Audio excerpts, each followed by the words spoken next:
So it's called MindChamps. We have two parts to the business: early learning centres and a reading and writing centre as well. So it's a business that started here in Australia back in 1998 as a research company. Originally set up to identify the gaps in global education. Went to Singapore. So an Australian business went to Singapore, which is the dominant education market in the world. Established franchising there in 2005. Now has a 40% market share in the premium preschool space. Came back to Australia 3 years ago, and we now have 22 centres and another 10 franchises sold.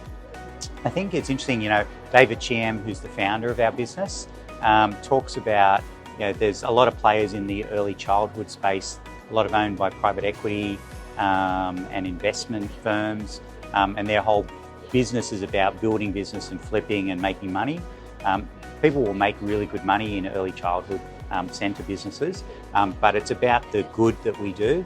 So David often gets asked, are we here for the long term? Because a lot of players aren't. David says we're here for good because we do good, but we've got a long-term vision about revolutionising education.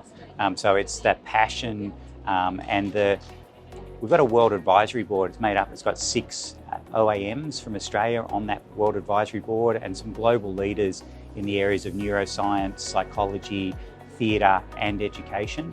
So what's been put together in terms of the business model is unlike anything I've seen before. So there's a huge investment in the pedagogy and the curriculum that's been created, and then how that goes through to actually making a difference in the lives of children.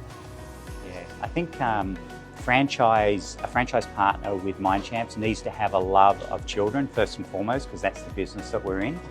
A love of education and wanting to make the world a better place. And then all of the other attributes. They don't necessarily have to come from early learning or an education background. We can teach them that as long as they've got that passion and desire to make a difference. But if somebody comes from an education background, then they've got a little bit of a head start on somebody that comes in from off the street or from another area. So business expertise, but a real passion for wanting to make a difference. I think because we went to Singapore, and Singapore is worldly known for being the most rigorous and strict in terms of curriculum and education.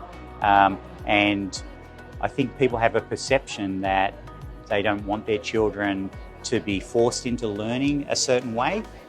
We still make it fun. There's a blend of free play and crafted play that we integrate into all of the curriculum that we've developed. So we've got a job to do in terms of educating the Australian consumer that it's not a Singaporean regimented army type business, that we actually take all of the principles that lead to effective learning in that early childhood space. So we need to educate the market about you can have both. You can have great care, but you can also have an educational focus even at a preschool level.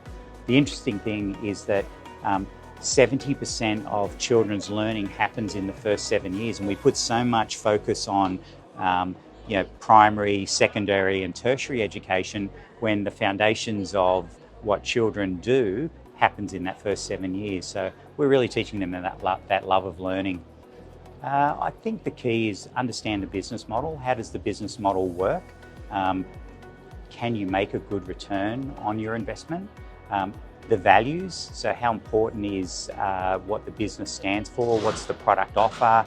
Is there a market demand for it? What's the future look like?